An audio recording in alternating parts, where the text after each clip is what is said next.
What's going on, CCUF students? Wes here, and I want to introduce you to a friend of mine. This is Kelly. Hello. The truth is, there's a lot of life that doesn't have a solution you can just find online. So how do you know what to do when you don't know what to do? You might know Kelly if you're around high school. Like Sunday nights are now Monday nights. She's usually there. She sings in the worship band. Is there anything you don't do, really? I mean, I think there's a lot I do. There's a lot going on around here, but I like doing that stuff. So. That's all. Yeah, she's an awesome part of our team, and we would just like to say welcome to Storytime. So Kelly, we have been talking. We've been having this discussion about the life of Joseph, and this week we're talking about the story where Joseph gets put in jail for something he didn't do, and he's there for a long time. You have a story that you wanted to share with us that kind of is similar in some ways to that. So tell us about December of 2015. Well, in December of 2015, I was diagnosed with breast cancer, and I obviously was kind of shocked because my job is to be healthy. Like, I teach fitness classes, I teach healthy lifestyles classes at NAU, and so I didn't have any of the precursor red flags or things to watch about. But anyway, your diet's good. You yeah, work exactly. Out. Yeah. So I was a little shocked, but I kind of felt like really scared, of course, initially. I mean, I didn't really fear my life necessarily because I knew it was treatable, but I was really scared about going through chemo and everything.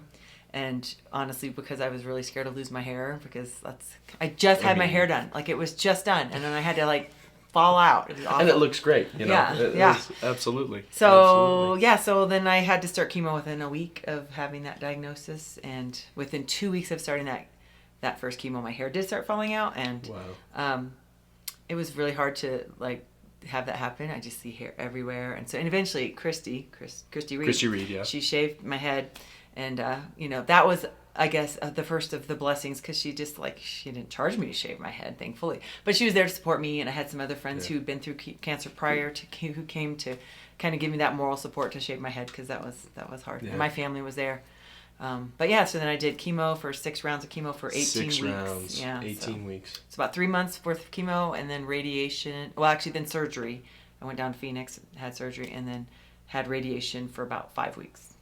So, if you're unfamiliar with some of this terminology, so cancer, obviously, it's cells that have mutated outside of what is normal and begin to grow, and they're very dangerous. If it's not taken seriously, they can go to other parts of your body, like your brain, and then that's real bad news.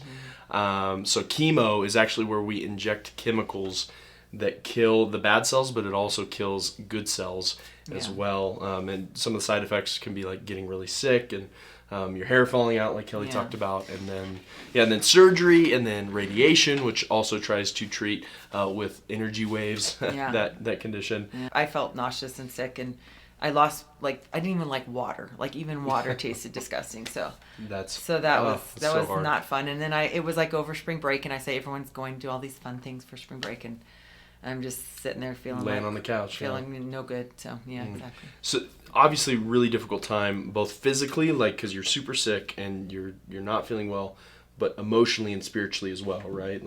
Just a difficult season. How did you get through that? What were the things that really helped you get through a difficult time? I would allow myself to feel a pity party for a short period. Yeah. On those days you felt really, really bad, I would cry and feel sorry for myself for maybe, an hour, 15 minutes, however long it needed, but I would stop it and then say, okay, now get on with life. So I would allow myself, because I think that's important to, you can't always put on the happy face, but in general, just get over it, go through your sadness, feel your sadness that you need to, and then move on, and then do life. I tried to do as much of normal life as I could, so I still taught fitness classes during chemo. Wow. But I had a wig on and stuff, and Did you have any fun colors of wigs? No, I had a wig that was actually a baseball cap with hair coming out of it. Oh, nice. That's so, almost I really would like to see a mohawk, you know? I was still trying to act like it was my real hair. I was too shy about I didn't want anyone to ever look at me like I was different. Sure. I didn't want anyone to pity you. Yeah, exactly. I did not like that look. I remember one of my coworkers, when she found out, she was like, "I'm so sorry." I'm like, "Don't give me that pity look. Get away from me." Yeah. So even now I don't usually like to talk about this because I don't want that like, oh wow, you went through so much. I'm just like, it was life, whatever. I went over it. I mean, I'm over it. So you allowed yourself to feel, which I think really healthy, but also didn't allow that to like spiral you into like somewhere you didn't want to be either. Exactly. What were some other things that helped you like in that season?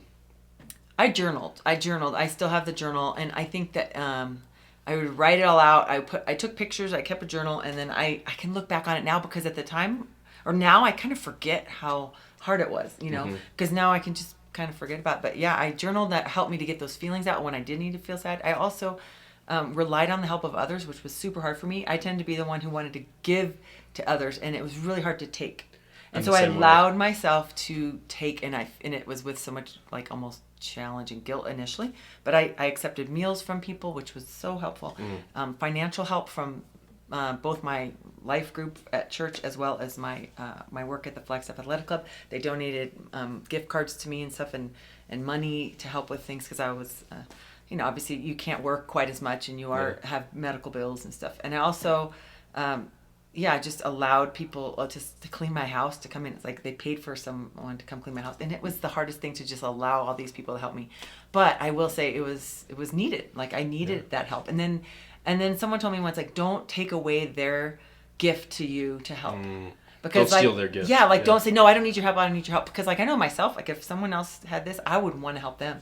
Yeah. And if they don't let me help them, then it takes away my blessing. Yeah. You know? So allow people to bless you. And then just return the favor when you can. And so that's what I try to do. Totally. So really good friends and family. You allowed them to like be in kind of in that spot with you. You journaled. You tried to be as healthy with your emotions as you could. That all sounds phenomenal. Do you ever go back and read the journals to remind yourself? Just not too much, but I have, because I have a friend who's going through it and who just finished her cancer and chemo, and she was asking me, did you experience this symptom or this side effect of chemo? And I was like, I can't remember. So I'd look back and see, nice. Some of the stuff I really don't remember. I remember that I couldn't stand the taste of water, and out of a plastic water bottle. So getting the Hydro Flask, the metal one, that cured me. I could drink water finally. Well, and then you fit it in Flagstaff, so it's like a double now whammy. I'm like, hey, I was one of the first trendsetters with the Hydro. I love that. Yeah, that would have been early. Yeah, 16. 20, yeah. So I think that's I look at it sometimes, but I try not to dwell on it now. Yeah, you also told me you were really even to a comic level. Like you looked hard for the positive things. Yeah. Like tell us about that. Yeah, I kept a little in the journal. I wrote like 10 good things about going through chemo. So I would write like, you don't have to buy, you save money on shampoo and hairdressers, you don't have to, waste, you can get ready super quick in the morning because you don't have to like brush your hair and curl it and blow dry it and do all that stuff. I love that thought of just like a relentless focus on the positive things and what you can bring out of it. You also talked a little bit about like the way you and God interacted in that season. What was that like? Because I think a lot of times we assume when we're in like that Joseph prison or like in a tough situation or a painful situation that God is absent, but you found the opposite. Can you tell us a little bit about that? Well, I feel like I had just was telling you that I felt like prior to this happening, I was feeling a little disconnected from God, and I wondered if like maybe He would use this to draw me closer to Him. And in the moments of it, I feel like He sent people like all these lovely people who I mentioned, friends and family who I know they were my prayer warriors, and I know they were there for me every step of the way. And I personally didn't necessarily like get on my knees every day and pray to God, please cure me, please cure me. But I know they were doing that for me. And then after I was feeling well enough, I used this as I guess, hey, like you got to live life, like you can't. So I did this kind of step out of your comfort zone thing. Yeah. So I decided to go back to school, so I got a second master's. I started singing in the worship band, which again, I never had even touched a microphone and sang one before. And I'm like, okay, just get out of your comfort zone. Like, you only live once, do it, So I did that, and I started helping with youth group, which I hadn't done prior to that either. And so I realized, like, yeah, I don't know. God was there for me every step of the way, and through people, Yeah. So. Well, tell me this. That leads perfectly to my next question. I think sometimes when we are in those situations, like I know many of you watching, you're in a tough situation right now, and it's hard to see how anything good could ever come from this. How did God use this season to like give you purpose after like cancer treatment was over? Well, I feel like not only has it made me want to get more involved with church and help people, but also be there for others who are going through cancer treatment. And so I know that I relied on a few people that had been there before me, and they were like when I had questions like, I'm having this side effect of chemo, did you experience this? I would go to them. And they were very strong Christian women, luckily, because they were praying for me along the way. But now I am that person for others. And so it's like, who better to understand your struggles than someone who's been through that same struggle? So now I can be, like, I've had probably, I don't know, this happened almost 5 years ago, 4.5 years ago. So I've had lots of people reach out to me knowing I went through this. And then they said that I was their angel. I was their helper because, I'm like, well, I just answered your questions and tried to be there to support you because I knew that's what helped me. But yeah, you just return the favor and help others. So it's kind of given me, I don't really focus on cancer specifically, but like people will reach out to me and once they know they've been diagnosed. And also just in general, I always want to be there to support other people more so now, I think. Yeah. It's funny. I know in my life, those seasons that have been really painful and hard, they always seem to clarify what's really important, relationship and friendship and like pursuing goals and all that kind of stuff. For sure. And obviously that's happening now with us all, right? I mean, totally. We're having a very challenging season, and sometimes we can let this get us down where we just want to say life sucks and this isn't how I expected this to be going right now in my life. I mean, my son was a senior and his senior year and his last year of baseball did not go the way we wanted, and CIY was canceled. And I was crying. I mean, let yourself feel those sad feelings and those disappointments, but then look at what's out there that's been some positives, I guess. Stay close to the people that we're relying on each other in the season and be relentlessly positive, because I'm saving a lot of money on laundry because I only wear one pair of pants. Sure. Well, Kelly, thank you so much for sharing that story.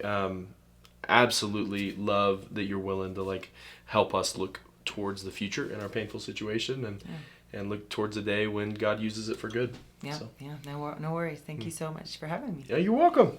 Well, thanks for joining us, guys. We'll see you next time.